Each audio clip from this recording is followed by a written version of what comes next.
Salut les voyageurs! Aujourd'hui on se retrouve pour une vidéo que j'avais envie de vous faire depuis un moment. Je peux enfin vous parler de théories qui me trottent dans la tête depuis un moment et que j'avais hâte de vous partager. Si vous n'avez pas encore vu mes vidéos sur Mihawk, Im-sama ou encore sur les primes des supernovas, je vous conseille d'aller les voir. Bien évidemment, avant de commencer la vidéo, toi cher voyageur qui passe par là, je te vois. Abonne-toi pour faire partie de l'aventure Logpause pour ne rien rater. Après avoir parlé de Mihawk ou encore des futures primes des supernovas, aujourd'hui on prend un nouveau tournant avec une vidéo dédiée au retour de Rox dit Shebek. Si la vidéo t'a plu, n'oublie pas d'activer ton acquis du liking et d'activer la cloche d'or de Chandra pour ne rien rater des notifications. Sur ce, commençons la vidéo. Qui est le personnage et quel est son équipage? Pourquoi les gens ont-ils peur de lui? De quoi est-il inspiré? C'est au chapitre 957 que nous a été introduit le personnage de Shebek. Un pirate qui s'en est longtemps pris au gouvernement mondial de son libre arbitre et qui avait un objectif clair, conquérir le monde entier.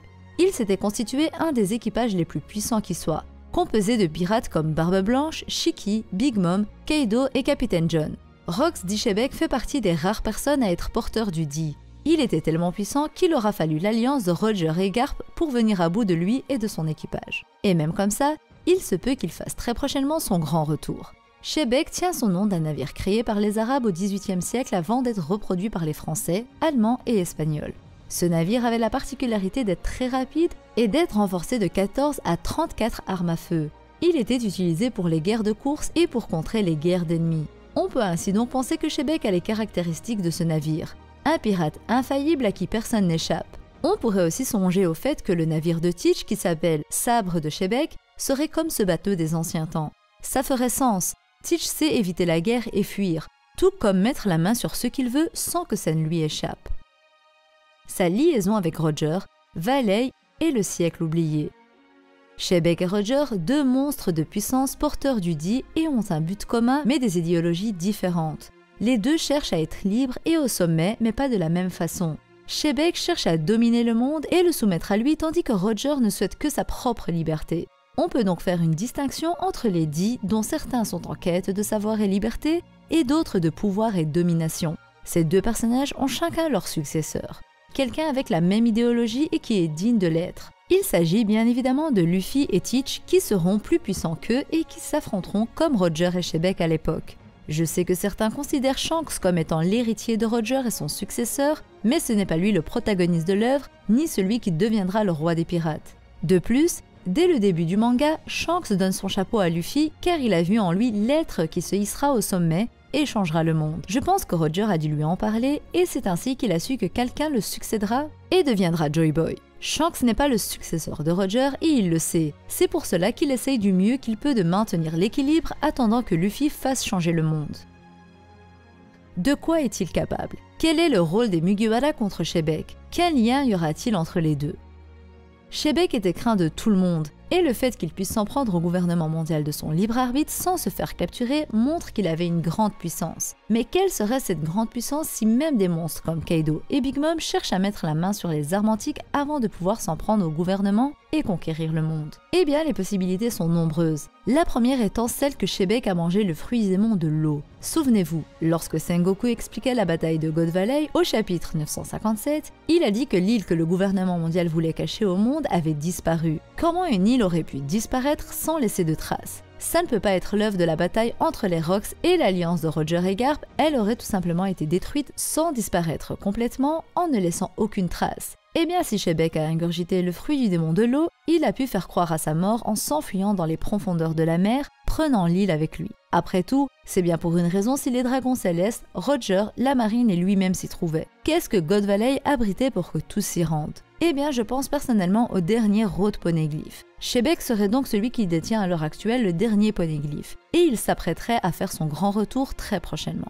Le fruit de l'eau lui permettrait de créer une bulle d'air, une bulle dont il retirait toute l'eau pour y vivre, un peu comme le fonctionnement de l'île des hommes-poissons. Et bien entendu, dans cette optique où il a le fruit de l'eau, ce fruit serait alors le fruit cheaté du manga car contrairement aux autres fruits, il n'affaiblit pas son utilisateur au contact de l'eau de mer. Du moins, dans cette théorie. Oda avait parlé de l'introduction d'une légende tapie dans l'ombre à Wano Kuni. Voici ces mots. Je vais introduire une des légendes qui est tapie dans le monde de One Piece. le plus grand ennemi des Mugiwara va entraver leur chemin. Peut-être cela est-il lié à Barbe Blanche? Oups, j'en ai trop dit. Est-ce que vous croyez que la guerre de Marineford aura l'air mignonne comparée à ça? Je vous avouerai que pour l'instant, je ne ressens pas cela et que la tension est bien plus grande du côté de Marineford. Et selon moi, cette légende ne peut pas être Kaido. Alors oui, c'est une possibilité, mais cette interview a été postée fin 2017 si mes souvenirs sont bons, et Wano Kuni a commencé en 2018. En 2016, on savait déjà que Kaido allait être l'antagoniste de Wano Kuni vu que c'est à Punk Hazard que Law a proposé une alliance à Luffy pour défaire Kaido et que c'est à Zou que Momonosuke a également partagé l'histoire de la mort de son père par Kaido. Ainsi, le combat Kaido-Luffy était déjà peint à ce moment et Kaido nous avait déjà été introduit.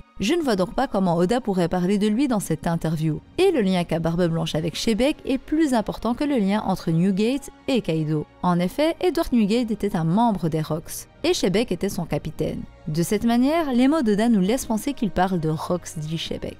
De plus, au vu des derniers chapitres, les décisions d'Oda semblent claires. L'Alliance va gagner. Lors du V-Jump de 2022, Oda nous a dit de tenir Luffy à l'œil et il a aussi ajouté qu'il avait également hâte de dessiner une certaine scène à la fin de l'arc. De quelle scène parle-t-il? En sachant que Luffy vaincra très certainement Kaido seul et que Oda nous a déjà dit de le tenir à l'œil, ça ne peut pas être en rapport avec ce combat. Bref, vous voyez où je veux en venir. Oda va surprendre les lecteurs avec un retour inattendu de Shebeck à la fin de Wano Kuni. Mais pas pour le faire tomber ici, mais pour hype la future confrontation qu'il aura avec les Mugiwara et pourquoi pas Kobe ou Smoker afin de renforcer le parallélisme avec le duo Garp-Roger.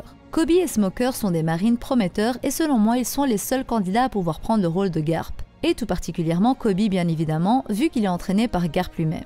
Ainsi donc, Shebeck se montrera bientôt et ayant des objectifs similaires à ceux de Teach, ils pourront s'allier à l'image de Kaido et Big Mom pour dominer et conquérir le monde avant de se battre entre eux. Étant donné qu'une confrontation entre Shanks et Teach est prédestinée depuis Marineford, Luffy et Akagami s'allieront pour vaincre ces deux monstres de puissance. Shanks est le personnage avec la plus grosse hype et si ce cas de figure se réalise, cela permettrait que ce dernier ne tombe pas face à Teach en off-screen et qu'au contraire, il remporte son combat. Luffy accomplira ce que Roger n'a pas pu accomplir et on pourra comprendre les motivations de Shebeck. Cette possibilité est celle que j'aime le moins car ce serait redondant avec la guerre actuelle contre Kaido et Big Mom. En plus du fait que les chances que Luffy et Shanks forment une alliance face à Teach et Shebeck sont minimes. Mais par contre, on pourrait alors ajouter le fait que Shebeck serait l'objet de la discussion de Shanks avec le Gorosei. En effet, c'est dans le chapitre 907 que Shanks s'est rendu à Marijoas pendant la rêverie pour s'entretenir avec les doyens du gouvernement mondial concernant un certain pirate. Si on considère que Shanks connaît tous les secrets du passé, l'histoire de God Valley, il y a une possibilité qu'il ne veut parler de nul autre que Rocks dit Shebeck au Gorosei. Une légende dont le retour serait une grande menace pour tous les camps, pirates, gouvernement mondial et marine. Nous en venons donc à l'autre possibilité,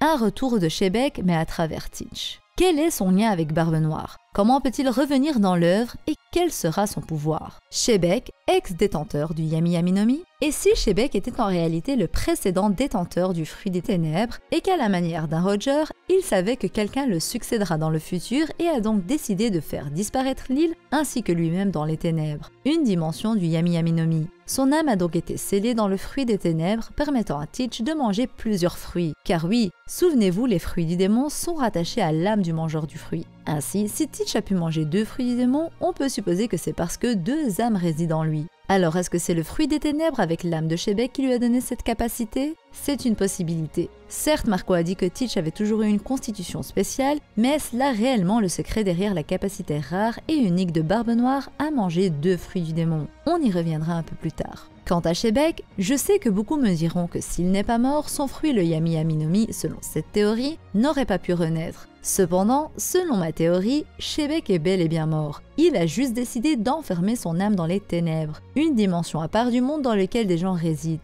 une dimension où seule sa conscience et non son corps habite. Ainsi à sa mort, Shebeck a envoyé son âme dans le fruit des ténèbres. De cette manière, le fruit n'est plus rattaché à l'âme en elle-même, vu que cette âme réside dans les ténèbres même. Je vous l'accorde, c'est compliqué, mais le but ici est de vous faire comprendre qu'il y a un moyen pour que Shebeck ait été le détenteur du Yami Yami no Mi, qu'il ait enfermé son âme dedans et que de cette manière, le fruit a pu renaître et atterrir dans les mains de Teach. Shebeck savait que seul Teach en serait capable et en vue durant la bataille de God Valley. Teach a 40 ans. Il avait donc 2 ans lors de la bataille de God Valley, et c'est dans le chapitre 965 qu'on voit qu'il a été pris sous l'aile de Barbe Blanche une dizaine d'années plus tard. Et c'est dans le chapitre 966 que Teach est mis en opposition face à Shanks et Baggy et qu'on apprend qu'il n'a jamais dormi de la nuit. On a même eu droit à un petit dessin d'Oda montrant Teach enfant assis en train de regarder le clair de lune avant cette révélation sur ses insomnies. Selon moi, Teach a été choisi par Shebeck comme étant l'hôte qui prendra sa place et qui permettra son retour imagé. Et c'est pour cette raison que Teach en a perdu le sommeil. Les ténèbres le hantent la nuit, au moment de l'obscurité, et ce serait aussi pour cette raison que Barbe Noire a toujours souhaité retrouver le Yami Yami no Mi, ayant au final déjà tissé un lien avec Shebeck depuis l'enfance. Au final,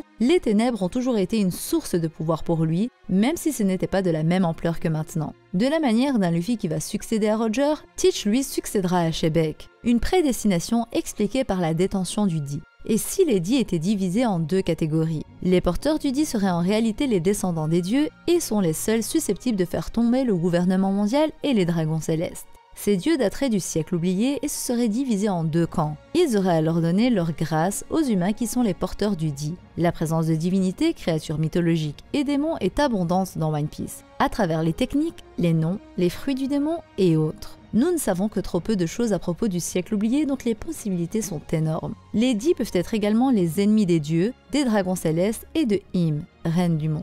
De cette manière, seul un porteur du Di qui est bon peut devenir Joy Boy et permettre à tout le monde de retrouver leur liberté en renversant le gouvernement mondial intact depuis 800 ans. Ce qui expliquerait pourquoi Kaido n'a pas pu le devenir. Il n'est peut-être pas un Di et souhaite changer le monde d'une mauvaise manière. Luffy est Joy Boy et fera tomber le gouvernement mondial tout en permettant un monde juste, libre. On pourrait aussi songer au fait que l'île où Teach se trouve, la ruche, serait God Valley. L'équipage de Shebeck se serait constitué et destitué sur celle-ci, bien que je n'y crois pas trop. Je pense plutôt que God Valley est dans les profondeurs des ténèbres du Yami Yami no Mi avec le dernier Road Poneglyph, et Teach essaiera d'abord de mettre la main sur les autres Road Poneglyphs avant de libérer l'île. Shanks, connaissant les plans de Teach, l'arrêtera mais perdra au final contre lui laissant une cicatrice à l'œil. Ça lui permettrait de se venger des cicatrices que Teach lui a infligées et ce dernier portera un cache-œil. On pourra ainsi avoir le pirate par excellence. C'est d'ailleurs en juin 2007, dans une interview qu'Oda répond aux questions des fans concernant le fait qu'aucun des personnages de One Piece ne porte de cache-œil alors qu'il s'agit d'un accessoire cliché du pirate. Oda a donc déclaré que ce n'est pas comme s'il n'aimait pas les cache-œils et que dans les scènes finales de One Piece, il y aura un pirate qui apparaîtra avec un cache-œil. Qui de mieux que Teach pour prendre cette place du grand antagoniste du côté des pirates, et qui est à lui seul l'archétype du pirate dans l'inconscient collectif. Bien qu'il y ait beaucoup de possibilités pour le personnage de Shebeck, j'aime particulièrement cette théorie, et j'avoue que la voir se réaliser me ferait très plaisir. Personnellement, j'adore théoriser sur ce qui me plaît, mais ce n'est pas parce que j'avance une théorie que j'y crois à 100% ou que je pense qu'elle va se réaliser. Pour ma part, je suis encore sceptique du retour de Shebeck, vu le peu de temps qu'il reste à l'œuvre, mais si retour il y a, j'aime les théories que je vous ai partagées. D'ailleurs, pour le retour de la légende Tapi, il se peut totalement qu'Oda parlait juste de Kaido qui est considéré comme une légende, ou encore que ce soit Shiki, mais Shiki fera l'objet d'une autre vidéo. Du coup, j'attends vos retours, comme d'habitude, je lis et réponds à tous les commentaires. Et si mon contenu te plaît, n'oublie pas d'activer le haki du likement, du partage et de l'abonnement. Et bien évidemment, active la cloche d'or de Chandora. La voix de toute chose vous servira alors de notification. Je compte sur vous et votre soutien. Sur ce, je vous dis à la prochaine et d'ici là, portez-vous bien. Bisous!